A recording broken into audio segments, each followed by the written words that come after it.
네,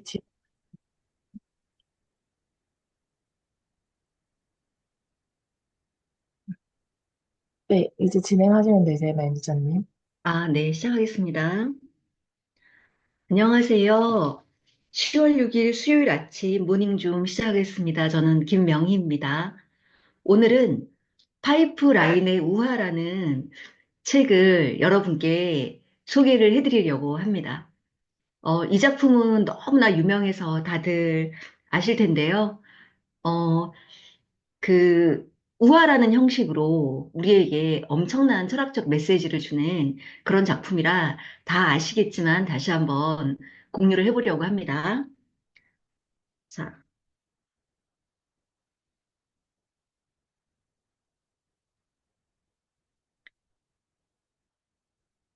먼저 이 책의 차례를 같이 한번 보도록 할게요. 이제 머리말 말고 저는 오늘 버크리스라는 작가의 메시지, 파이프라인을 구축하라는 메시지를 함께 나누고, 그 다음에 서문에 있는 재미있는 파이프라인 이야기를 중간중간 함께 읽어볼 거예요. 그리고 1장에 새는 알을 깨뜨려야 날 수 있다라는 부분하고 2장에 역사상 가장 위대한 파이프라인의 힘, 이 부분을 좀 집중적으로 보고요. 3장의 신개념 파이프라인은 2장과 더불어서 언급을 하겠습니다. 자, 그럼 먼저 그 작가 버크헤지스의 메시지를 좀 같이 볼게요. 작가 버크 헤지스는 세계적인 베스트셀러 작가이자 동기부여 강사이고 자유기업가이다라고 돼 있어요. 그래서 10년 전부터 개인적, 재정적 자유를 주장해왔고 그가 쓴 책은 200만 부 이상이 팔렸습니다. 그리고 버크헤지스 자신 또한 실질적으로 여러 사업을 했는데, 재밌게도 에퀴버라는 그런 회사는 가스나 물이 지나가도록 하는 진짜 리얼 파이프라인 설치에 관한 사업도 했다고 해요. 그러면서 이 버크헤지스가 가장 서문에 헌사로 한 말이 있습니다. 파이프라인 하나는 월급 봉투 1000개와 맞먹는다. 네, 굉장히 모든 그 내용을 압축하고 있는 그런 문구인데요. 자, 요런 관점에서 이 버크헤지스는 책을 전개하고 있습니다. 버크헤지스가 왜 이런 파이프라인에 대한 생각을 하게 되었는가는 그의 아버지의 가르침 덕분이었습니다. 그 버크헤지스의 아버지는 쿠바에서 정말 손가락 안에 드는 재벌이었다고 해요. 2천만 달러, 지금 현재 가치로 2억 달러에 그 12개 정도의 사업체를 소유하고 있는 엄청난 부자였는데 쿠바에서 1959년에 카스트로 공산혁명이 발생했어요. 그 혁명이 성공하면서 이제 탈출을 했고 그때 이분은 빈털터리였습니다. 공산주의자들에게 자본가는 인민에 대한 어떤 반역자거든요. 그래서 이 아버지의 재산은 모두 몰수가 되고 아버지는 그 충격으로 재기가 불가됐죠. 하지만 항상 그 자신의 재기는 힘들지만 아들 버크 헤지스한테 그 가르쳐 준 철학이 있어요. 그게 바로 뭐냐면 파이프라인은 생명선이다. 파이프라인이 하나뿐이면 생명선도 하나뿐이다. 그리고 파이프라인은 많을수록 좋다라는 것이었어요. 그래서 버크헤지스 자신도 파이프라인에 대한 의식을 어릴 때부터 갖게 됐고 그러면서 이 사람은 이렇게 말했거든요. 오늘날 내 생명선을 빼앗는 자는 나 자신밖에 없다. 그러니까 누군가가 이걸 빼앗지 않으니까 그냥 만들면 된다라는 생각을 하게 됐어요. 그러더 중 이 버크헤지스는 그 부자 아빠, 가난한 아빠를 쓴 로버트 기요사키의 CD를 듣게 되었는데요. 부자 아빠가 가르쳐 준 투자에 관한 모든 것이라는 CD에서 이제 그 브루노와 파블로라는 청년 이야기를 알게 돼요. 개울에서 물을 길러와 마을까지 운반하는 두 젊은이의 이야기를 듣고 영감을 받았습니다. 그래서 파이프라인과 생명선의 연관성을 설명할 수 있는 파이프라인 누아를 집필하기 시작했고 3개월 만에 완성한 책이 바로 이 책이었어요. 그래서 저는 이 그 두 젊은이의 이야기가 버크지스의 아이디어인 줄 알았는데 실제로는 로버트 기요사키의 책에서 가져온 이야기를 확장 해석한 거라고 보면 되겠습니다. 자, 그러면 우선 그 두 젊은이의 이야기를 함께 공유를 해볼 텐데요. 이 책이 본문에 안 들어있고 서문에 들어있어요. 왜냐하면 다른 작품에서 가져온 부분이기 때문이죠. 여러분도 잘 아시다시피 이 책에 있는 두 젊은이는 1801년 이탈리아 중부의 어느 작은 마을에 살고 있었습니다. 그 젊은이들은 항상 언젠가 마을에서 제일 가는 부자가 되고 말겠다는 이야기를 하면서 지냈는데요. 그러던 중 기회가 왔죠. 자, 바로 강에서 물을 길어다가 광장에 있는 물탱크를 채울 사람을 구했던 거죠. 두 젊은이는 그 일에 지원했고 결국 그 일을 맡게 되었습니다. 자, 이 두 일에 대해서 특히 브루노라는 친구는 너무너무 좋아했죠. 와, 이런 행운이 찾아오다니 믿을 수가 없군. 이건 내가 꿈꿔오던 일이야. 라고 하면서 너무너무 만족을 했습니다. 하지만 파블로는, 내가 꿈꿔온 일이 이건 아닌데? 라고 하면서 의아한 생각을 갖게 됐죠. 그러면서 물을 좀 더 쉽게 마을로 끌어올 방법을 찾아야겠어. 라고 생각을 하게 됩니다. 그리고 파블로는 아이디어를 내게 되죠. 자, 파블로가 생각한 아이디어, 브루노에게 공유합니다. 내게 좋은 생각이 있어. 하루 종일 힘들게 물통을 나른 뒤에 몇 페니를 받느니 차라리 강에서부터 마을까지 파이프라인을 설치하자. 라고 하면서 설명을 하려고 했더니 브루노는 아예 듣질 않았어요. 그만둬. 물통을 나르는 일은 정말 좋은 일거리야. 난 하루에 100통 나를 수 있고 그러면 하루에 1달러를 버는 거고 나는 부자가 될 수 있어. 그러면 일주일이면 신발, 당나귀, 6달이면 집, 그리고 1년에 2주나 유급휴가를 받을 수 있으니까 이거보다 완벽한 일은 없어. 라고 하면서 전혀 귀 기울여 듣지 않았습니다. 파블로는 이러한 브루노의 타박에도 아랑곳하지 않고 열심히 계획을 들려주고 하루의 절반은 물통을 나르고 나머지 시간에는 파이프라인을 설치했습니다. 이 파이프라인을 설치하는 일은 굉장히 어려운 일이었어요. 왜냐하면 이걸 하는 동안 물통을 나르는 시간이 줄어들기 때문에 당연히 소득이 줄어들 거였거든요. 그리고 오래, 오래 걸리는 일이었습니다. 파블로는 단지 꿈, 비전 하나만 보고 이 일을 계속 하게 됐죠. 자, 파이프라인을 진행하고 있는 동안 친구들은 이 사람을 파이프라인 맨이라며 놀려댔어요. 그러고 친구는 자기보다 2배 열심히 일을 해서 엄청나게 좋은 성과를 거두어 들였다고 이제 자랑을 하기 시작했죠. 자, 마을 사람들은 이제 브루노에게 브루노 씨라고 하면서 이제 존경을 보냈습니다. 자, 지금 브루노와 달리 파블로는 이제 기간 동안에는 굉장히 힘들었습니다. 처음 몇 달에는 진 척도 없었고요. 너무너무 힘들었습니다. 계속 버텨가는 연속이었죠. 버티고 버티고 버티고 버티고. 파블로가 버틴 한 가지 힘은 이거였어요. 미래의 비전을 보고 나가자. 완성된 파이프라인을 땀의 대가다. 자, 이 과정이 지나고 몇 개월 후가 되었고요. 파블로는 파이프라인을 절반 정도 완성했습니다. 이거는 곧 물통을 나르는 일이 줄었다는 걸 의미하게 되죠. 꿈을 실현할 날이 점점 다가오고 있었는데요. 그러면서 브루노를 보았습니다. 브루노는 어떻게 됐을까요?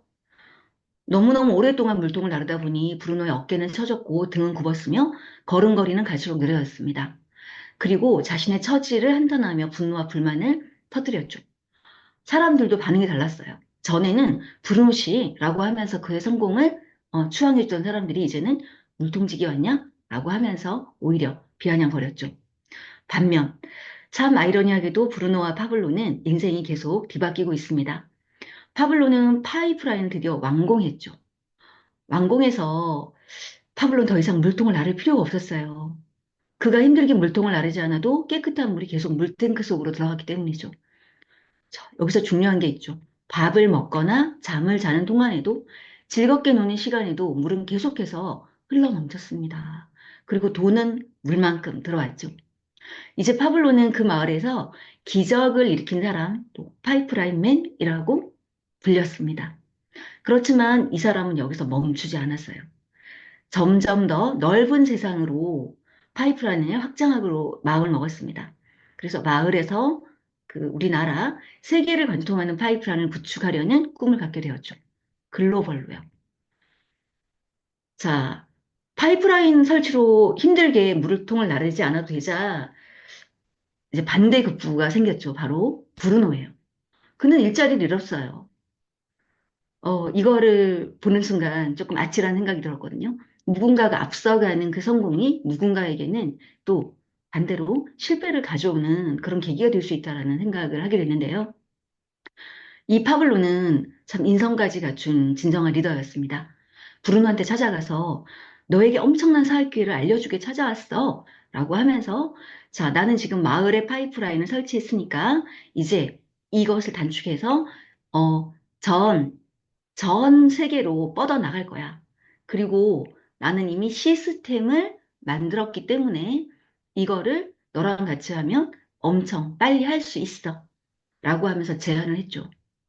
우리는 계속 파이프라인을 설치하기만 하면 돼. 라고 설득한 결과 브루노는 조금 민망했겠지만 미래의 커다란 청사진을 보고 미소를 지으며 굳은 살이 박힌 거친 손을 파블로에게 내밀었습니다. 자, 이제 이 두 친구는 어떻게 했을까요? 자, 두 친구는 파이프라인을 이제 설치하는 일을 하며 전 세계를 다녔습니다. 그리고 젊은이들을 만날 때마다 이렇게 얘기를 하죠. 여러분, 파이프라인을 설치하십시오. 더 이상 물통 만드는 일을 하지 마십시오. 라고 했을 때, 자, 어떤 사람, 우리가 국어를 할 때 좀 긍정적인 사람 플러스, 부정적인 사람 마이너스, 또는 동그라미 세모로 표시를 하는데요. 이 플러스인 사람들은 갑자기 찾아온 행운에 뛸 듯이 기뻐하며 그 제안을 즉각 받아들입니다. 그런데도 불행히도 대다수의 파이프라인은 무엇인지 어떻게 설치하는지 등 기본 개념은 들어보지 않은 채 오랜 습관에 매여 핑계를 대죠. 바로 이런 핑계예요. 그런 일을 할 시간이 없어요. 내가 잘 아는 사람이 파이프라인을 설치하다가 실패했어요. 그 사람을 일찍 시작한 사람만 돈을 번다면서요. 그 작업을. 그냥 지금까지 살던 방식대로 살래요. 파이프라인을 설치하라는 속임수에 걸려들어 돈을 날린 사람들을 알고 있어요. 자, 너무나 많이 들었던 이야기를 파블로와 브루노도 듣게 되는 거죠. 자, 바로 이러한 사람들이 거의 99%이기 때문에 우리 눈에는 꿈을 이룬 사람이 별로 보이지 않았던 거죠. 하지만 파블로와 브루노는 앞으로 점점 더 많은 사람이 파이프라인 혜택에 눈을 떠 미래의 비전을 함께 볼 것이라고 확신했습니다. 자, 이 이야기는 서문에 나와 있는 두 젊은이 이야기였어요.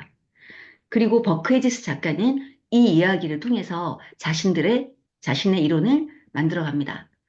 챕터 1은 새는 알을 깨뜨려야 날 수 있다라는 부분인데요. 여기서는 우리에게 끊임없이 너 계속 물통 나를 거야? 아니면 파이프라인 구축할 거야? 라고 하면서 어찌 보면 우리에게 경각심을 주는 그런 질문들을 던지고 있습니다. 자, 몇 가지 핵심적인 내용만 같이 살펴볼 텐데요. 자, 질문으로 한번 구성을 해봤습니다. 물통을 원하는가, 파이프라인을 원하는가? 자, 이 질문을 하면서, 어, 물통 사업은 시간과 돈을 맞교환하는 함정이다. 라고 하나의 사파로 보여주고 있어요. 여기서 제가 꽂힌 부분은 함정입니다. 함정. 네, 모두 다 함정에 빠지고 있는데요. 그 함정은 뭐냐면, 물통을 나르지 못하면 수입은 없다라는 거예요. 물통은 곧 나의 시간과 노동력을 맞바꾸는 도구인 동시에 물통이 없으면 수입이 없다는 거예요. 너무나 잘 알고 있을 것 같지만 우리는 이 함정을 미처 생각하지 못했습니다. 만약에 우리가 당장 직장에서 쫓겨난다면, 병에 걸린다면, 사고로 장애를 겪는다면, 벌어놓은 돈을 병원비로 몽땅 쓴다면, 이렇게 되면 수익은 제로가 되는 거죠. 즉, 물통은 우리에게 일시적인 수입을 제공하고 불안정한 삶을 유지하도록 만들어주는 것이었습니다. 실제로 제 주변의 가족들이 지금 엄청 성실하게 열심히 살았는데요. 50이 넘고 60이 넘으면서 전부 다 직장에서도 쫓겨났죠. 병에도 걸렸죠. 병원비 들어가죠. 이러한 상황 속에서 하루하루 불안하게 보내는 네, 가족들이 많이 있어서 이게 너무 공감이 됐습니다. 자, 그렇다면 두 번째 질문. 사람들은 이렇게 뻔히 내가 시간을 들이고 노동력을 들이지 않으면 수입이 없다는 걸 아는데도 왜 물통 나르는 것을 당연시 여길까요? 자, 여기 보세요. 99%가 물통을 나르고 있습니다. 파이프라인을 구축한 사람은 1%예요. 도대체 왜 이런 일이 벌어졌을까? 자, 그 부분에 대해서 작가는 이렇게 말하고 있습니다. 10만 마리의 쥐가 모두 틀릴 일은 없지. 라고 하는 부분이었어요. 책에 보면 그 스칸디나비아 북부에 사는 툰드라 지역에 서식하는 그 나그네 쥐 얘기가 나오거든요. 이 나그네 쥐는 굉장히 이유도 모른 채 어느 날 모든 쥐가 동시에 호수로 빠져들어 죽는데요. 아마 이들은 누군가가 그리로 가니까 또 모두가 그리로 가니까 그 길이 좋은 길이야 라고 따라가나 봐요. 그런데 아마 우리는 이 99%의 물동지기들을 따라가지는 않는지라고 문제를 제기하고 있습니다. 또 다른 이유는 대다수가 물통을 나르는 일을 파이프라인으로 설치하는 일로 착각한다는 거예요. 그런데 이게 맞는 것 같습니다. 너무너무 공부를 잘하는 친구들도 다 무엇을 준비하고 있나요? 의대, 그다음에 삼성전자, 뭐 소프트웨어 기술자 이런 식의 일자리를 찾고 있고 그 일을 얻었을 때 완전하게 성공이라고 착각하고 살고 있죠. 그런데 이게 아무리 의사의 월급이 많아도 그거는 결국 파이프라인 될 수 없다는 얘기를 바로 뒤에서 하고 있고요.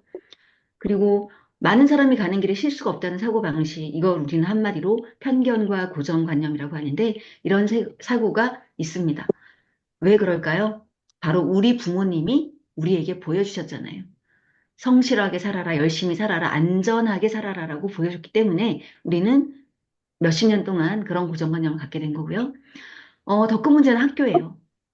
학교에서 열심히 공부해라, 좋은 직장 들어가라, 그게 성공이다. 라고 계속 우리에게 세뇌를 시키기 때문에 우리는 물통 나르는 것을 너무나 당연시 여겼습니다. 저 또한 그랬고요. 얼마 전 우리 제대한 둘째 아들하고 얘기를 하다가 둘째 아들이 이렇게 얘기하더라고요. 생각해보니 대학을 굳이 안 나와도 됐을 뻔했어.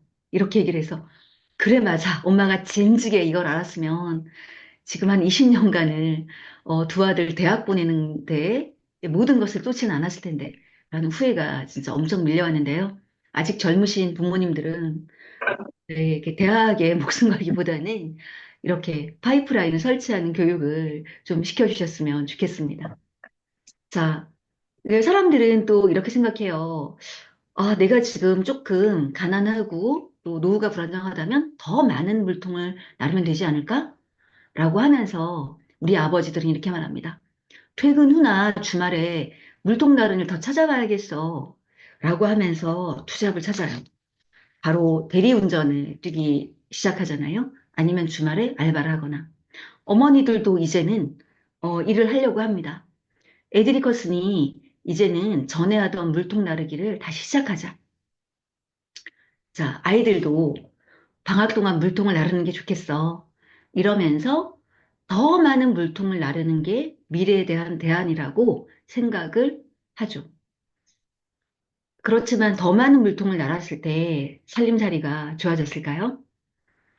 자, 우리 책에는 조금 지금보다는 더 과거의 현실이 나와 있지만 뭐 별반 다르지 않기 때문에 그냥 뭐 비슷하게 봐도 될 것 같아요. 그 당시 신용카드 부채가 사상 최고를 찍었고 추가 수입을 위해서 이를 선택한 여성 비율이 1980년대 18%에서 2000년대 초겠죠. 46%로 증가. 그 다음에 그 매달 부과되는 청구서 대금 납부를 위해서 집 담보 대출을 잡은 사람들 엄청 늘고요. 개인 파산 신청이 2000년에 140만 명이라는 거예요. 자, 이거는 결국 더 많은 물통을 나른다고 해도 우리의 살림이 나아지지 않았다라는 것을 보여주는 자료였습니다. 그렇다면 내 물통은 원래 작아서 그런가? 좀 더 큰 물통, 더 많은 수익이 나는 물통을 나른다면 어떻게 될까? 라고 생각을 하게 되죠. 우리는 지금 초등학교부터, 아니죠. 태어나자마자 이것 때문에 공부를 한다고 생각을 합니다. 애초에 더 큰 물통을 가지기 위해서요. 자, 실제로 더 큰 물통은 더 큰 소득을 줍니다. 바로, 자, 물통을 나르는 사람들의 연간 소득을 보면요.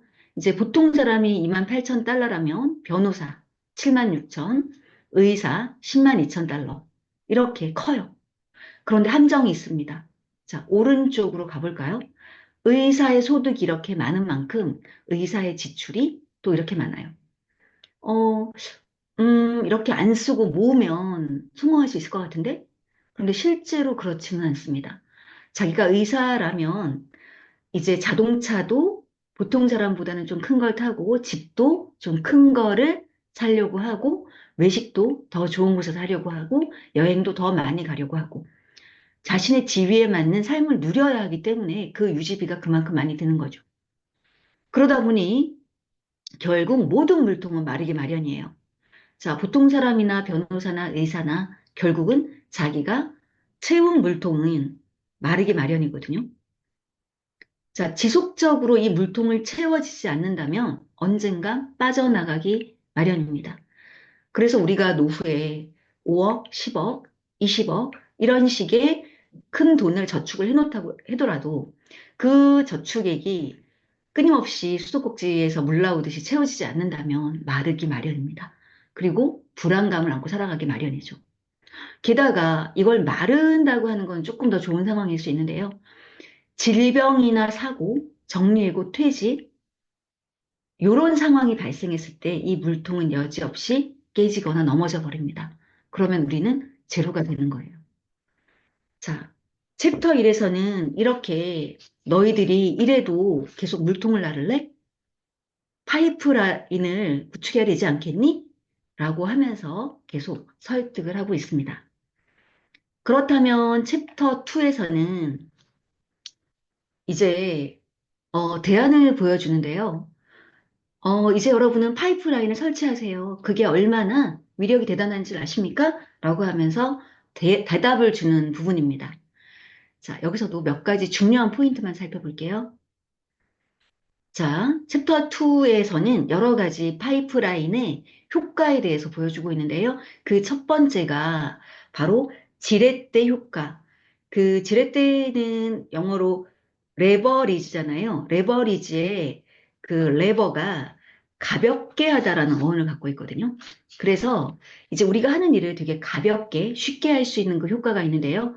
이 지렛대 원리를 그 실제적으로 발전시킨 사람이 그리스의 그 수학자이자 물리학자고 또 천문학자고 이런 여러 가지를 하는 아르키메데스예요. 이 사람은 우리가 이제 부력의 원리를 알고 유레카라고 외친 사람인데요. 부력의 원리 외에도 지렛대의 원리를 발전시켜서 많은 장치에 사용할 수 있도록 제공한 사람이기도 합니다. 이 아르키메데스는 이렇게 말했어요. 나에게 긴 지렛대와 지렛목만 있으면 지구라도 들어 올리겠다. 자, 이 말은 이 지구를 올리는데 모든 힘을, 그만큼의 힘이 필요하지 않다는 거예요. 지렛대를 이용하면 훨씬 쉽게 무거운 것을 올릴 수 있다라는 그런 비유거든요. 자, 실제로 지렛대 효과의 예가 책에도 제공되고 있는데요. 자, 아마 우리가 역사 시간에 잘 배웠던 친구입니다. 1444년 독일 요하네스 구덴베르크라고 우리가 들어봤잖아요. 와인 만드는 기계를 상업용 인쇄기로 바꾸는데 성공했습니다. 그래서 전에는 손으로 일일이 썼던 그 성서를 180부를 이제 단기간에 찍어내서 며칠 만에 완판을 했죠. 그래서 손으로 쓸 때는 엄청나게 많은 시간과 노동이 들었지만 이거 이제 인쇄기를 사용하면서 몇 배의 효과를 거두었거든요. 자, 이 사람은 단지 이 활판 인쇄술을 통해서 뭐 부를 창출하는 거 그 이상의 것을 해냈습니다. 바로 노력과 시간의 일대일 대응으로 책 가격이 천정부지로 올라갔기 때문에 당시 귀족이 아니면 책을 구경조차 할 수 없었던 시대였거든요. 그런데 책이 대중화되게 되는 그런 패러다임 자체를 바꾸어 버렸죠. 자, 그 덕분에 이제 우리가 잘 아는 종교 개혁이 발생해서 신교가 생기기도 한 계기가 됐잖아요. 자, 이렇게 파이프라인을 설치하면 우리가 그냥 짧게 할 수 있는 일 몇 배나 빨리 많이 할 수 있는 그런 레버리지 효과가 있다라고 첫 번째 얘기를 하고 있습니다. 자, 그 다음에 효과는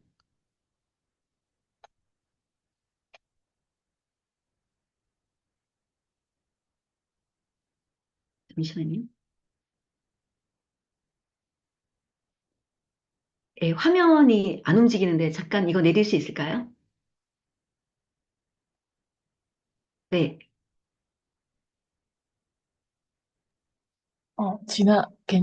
가능하신가요? 마우스? 네, 마우스가 지금 움직이질 않고 있거든요. 잠시만요. 앞으로 가면 되나요? 네, 앞으로 A2, 네, 네, A2, 네, 여기로 볼게요. 네, 그러면서 두 번째는 이 레버러지, 지렛대의 원리를 돈과 시간에 적용하라라고 얘기를 하고 있어요. 이제 여러 챕터에 걸쳐서 이야기하고 있는 것을 좀 짧게 가져와 봤는데요. 그 버크셔 해서웨이는 워렌 버핏이 투자한 회사잖아요. 이 회사를 아주 몇십 년 전에 300달러에 투자를 했는데 요게 몇십 년이 지나자 100만 달러가 나왔죠. 그래서 지금 이 책에서 말하는 파이프라인의 가장 핵심적인 것은 사실 주식 같은 투자에 있어요. 그래서 이제 한 50년 정도, 50년 정도의 기간을 보고 예, 투자를 하라. 그렇게 되면 이렇게 돈이 불어난다. 라고 얘기를 하고 있는데, 이건 어찌 보면 가진 자들이 할 수 있는 또 그 투자의 성과일 수도 있는데, 그러면 우리 보통 사람들, 가지지 못한 사람들이 가장 레버리지 하기 좋은 거는 뭔가? 바로 시간이라는 거죠. 바로 시간을 이렇게 몇 배로 레버리지 할 수 있는데, 그 시간의 레버리지를 가능하게 할 수 있는 게 바로 인터넷이었습니다. 이 인터넷이라는 공간이 나오면서 누구나에게 시간의 자유를 주고 있잖아요. 그러면서 우리에게 요것을 활용해서 레버리지를 하라라고 지금 계속적으로 이야기를 하고 있습니다. 자, 다음 페이지로 넘어갈게요.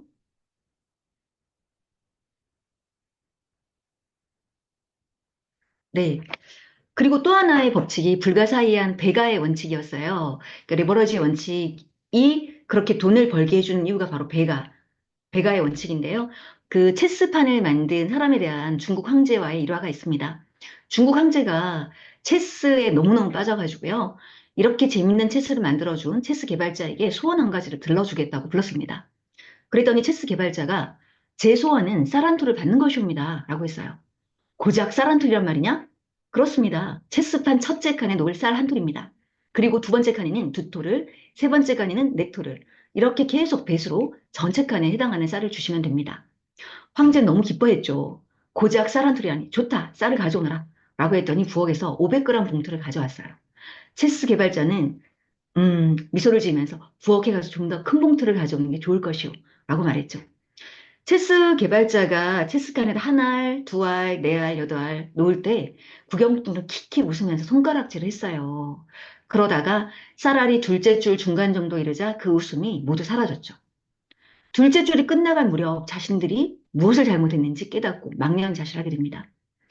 체스 개발자가 가져가야 할 쌀은 32,769톨이었는데 아직 48칸이 더 남았거든요.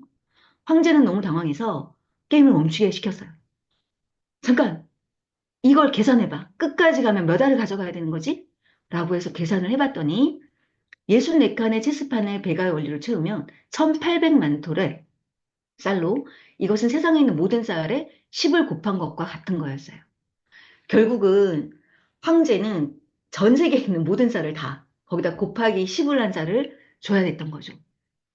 황제는 그 체스 개발자 현명함에 감탄하면서 소원을 물러달라고 사정했죠. 그리고 비옥한 딸 수백 개의 이커를 줬습니다. 그래서 체스 개발자는 소원을 물러주고 이 땅을 받아서 평생 부유하게 살았다는 거죠. 자, 이게 바로 레버러지 효과 그리고 배가의 원칙이에요. 이 배가의 원칙이 우리에게는 어떻게 적용될까요? 마지막 장으로 가보겠습니다. 다음 장으로 가보겠습니다.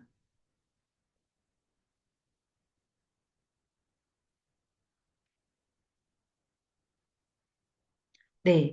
우리에게 있어서 파이프라인은 뭐 주식도 될 수 있고, 코인도 될 수 있고, 또 여러 사업체도 될 수 있지만, 바로 이거죠. 우리가 많이 쇼도플랜에서 공부했던 2 곱하기 2은 6의 원칙입니다. 우리가 우리 PM 뉴스를 두 명에게 소개했을 때 그 두 명이 각각 또 두 명에게 소개하고 그러면 2 곱하기 2가 4가 아니라 6이 되잖아요. 그렇게 해서 곱하기 두 명, 두 명, 두 명 했을 때 한 10단계만 가도 거의 우리가 세기 힘든 숫자가 나옵니다. 두 명이 아니라 세 명으로 늘렸을 때 그 효과는 훨씬 크잖아요. 그죠? 우리는 지금 이 파이프라인을 구축하고 있습니다. 뭐 지금 대선을 앞두고 있는 트럼프가 이렇게 말했잖아요. 당신이 모든 걸 잃고 처음부터 다시 시작한다면 무엇을 하시겠습니까? 좋은 네트워크 마케팅을 할 회사를 찾아 일할 겁니다. 라고. 트럼프는 정치가로서는 몰라도 사업가로서는 성공한 사람이니까요. 자, 진짜 마지막 장 보겠습니다. 네, 우리도 백만장자가 될 수 있습니다. 과거에는 백만장자에 대한 부정적 인식도 있을 수 있지만 지금은 자본주의 사회에서 백만장자는 곧 능력이고 선이라고 할 수 있죠. 자, 요 방법, 돈을 벌고 재산을 모으는 방법을 이해하고 그 방법을 모방한 후에 끈기 있게 도전하면 됩니다. 워렌 버핏이 이렇게 말했어요. 잠자는 동안에도 돈이 들어오는 방법을 찾아내지 못한다면 당신은 죽을 때까지 일을 해야만 할 것이다. 네, 우리 모두도 밥 먹고 잠자는 시간에 돈이 들어올 수 있는 파이프라인을 이 PM에서 구축하기를 바라면서 오늘의 줌 미팅은 여기서 마치도록 하겠습니다. 감사합니다.